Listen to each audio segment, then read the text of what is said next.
Hey everybody, Professor Moore here, and I have a book recommendation for you. Margaret Burnham's By Hands Now Known, Jim Crow's Legal Executioners. This is one of the most important books that I have read in years. I honestly believe that if more people read this book, they would have a better understanding about the legacies of slavery and the daily violence that Black Americans faced during the Jim Crow era, which lasted from the 1870s to the 1960s. One area that the book covers is the daily terror and violence that Black Americans faced on segregated buses in the South. Now, most of us probably know the name Rosa Parks. We know the story of how in 1955 she refused to give up her seat to a white person on a segregated bus, and this started the Montgomery bus boycott in Alabama and really helped to kickstart the civil rights movement.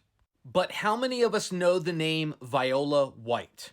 A decade before Rosa Parks refused to give up her seat on a segregated bus, a 35-year-old black woman named Viola White did exactly the same thing, but her story ended very differently. After refusing to give up her seat to a white person on a segregated bus in Alabama in 1944, Viola White was beaten, arrested, and fined $10. After Viola White was found guilty, she decided to appeal the verdict, and that's when the police decided to retaliate against her. In an effort to terrorize Viola White and to get her to drop her appeal, a police officer kidnapped her 16-year-old daughter and raped her.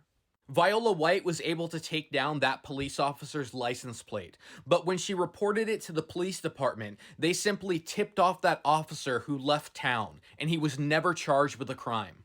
This is the terrorism that Black Americans faced for simply trying to use public transportation.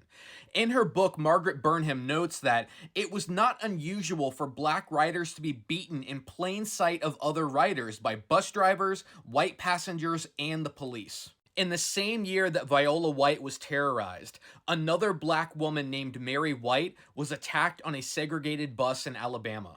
One of the most humiliating aspects of riding these buses is that Black passengers were not allowed to go in through the front. They had to enter the bus through the back door.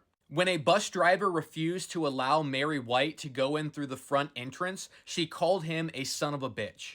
And for that comment, the bus driver picked up a fire extinguisher and beat her over the head with it. This was the danger of defying the racist rules of segregated buses, but the punishment could be much worse. The punishment often was death. One of the main groups who challenged these white supremacist rules on segregated buses were Black soldiers and veterans. They felt that by serving their country during the Second World War, they did not deserve to be treated like second-class citizens. They felt that by serving their country, they at least deserved to be treated like human beings. One Black soldier who was stationed in the South described the daily racism that he experienced. He said, "To be a Black soldier in the South was one of the worst things that could happen to you. If you go to town, you would have to get off the sidewalk if a white person came by. If you went into the wrong neighborhood wearing your uniform, you got beat up. If off post you were hungry and couldn't find a Black restaurant or a Black home, you would starve. And you were a soldier out there wearing the uniform of your country and you're getting treated like a dog." That happened all over the South. For standing up against Southern racism, many Black soldiers and veterans were murdered in broad daylight by killer bus drivers and killer cops. In her book, Margaret Burnham tells us that between 1941 and 1946, at least 28 active duty Black soldiers lost their lives in the United States for refusing to submit silently to the humiliations of Jim Crow. One of these Black soldiers who lost their lives was named Henry Williams. On August 15, 1942, Henry Williams got on a segregated bus in Mobile, Alabama. The white bus driver, Grover Chandler, decided to stop the bus to talk to a friend. When Williams asked the bus driver Chandler to hurry up his conversation because he had to get back to his military base on time, the bus driver pulled out his revolver and began beating Williams over the head with it. When Williams got off the bus, Chandler chased him down and shot him in the back of the head, killing him instantly.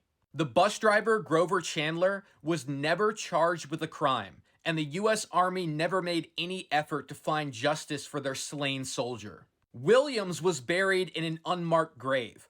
Grover Chandler, the killer, lived a long, happy life and peacefully died in 1981. If we read the killer's obituary, we learn that he was a lifelong member of the Fellowship Baptist Church. Another black soldier who was killed on a segregated bus was Booker T. Spicely. Spicely got on a bus in Durham, North Carolina in 1944. When the bus driver, Herman Lee Council, forced Spicely to get up out of his seat to make room for a white passenger, Spicely responded, "I thought I was fighting this war for democracy. I'm from Pennsylvania. I'm not used to seeing things like this." When Spicely got off the bus, the driver chased him down and shot him twice in the heart and in the stomach. When the police arrived, they took Spicely to the Watts Hospital. However, they refused to admit him because he was black. When Spicely finally got to a hospital that would treat black people, he was already dead.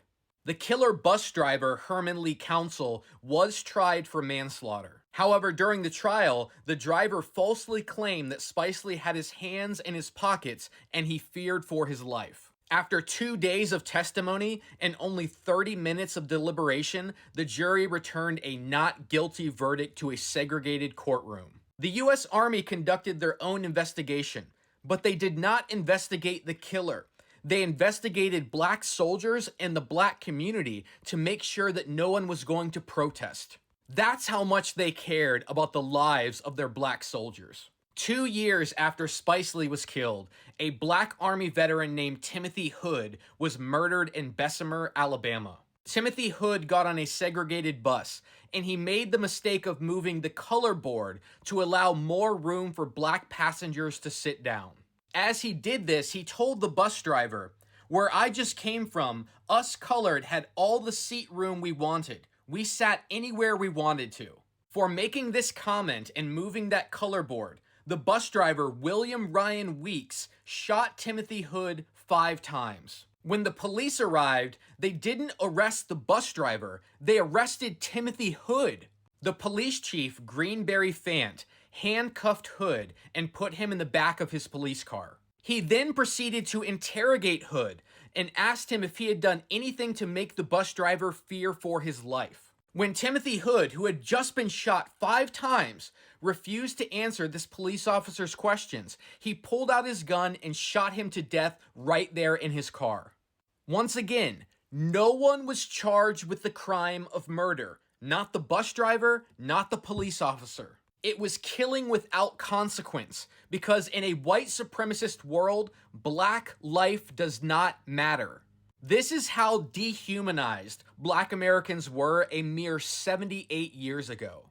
They were treated as second-class citizens. Their lives did not matter. In her book, Margaret Burnham argues that there needs to be reparations for the victims of Jim Crow violence, just as there needs to be reparations for the victims of lynching and slavery. Burnham tells us that reparation is an interdependent bundle of gestures and practices that involve recognition, truth-telling, apology, and payment, owed to all the victims of Jim Crow injustice. Indeed, the enduring presence of slavery in American structures and institutions militates in favor of reparations, both to address the wounds of enslavement and to dismantle systemic racism. She also notes that their claims for reparations should be promptly addressed because the generation most affected by these crimes is aging.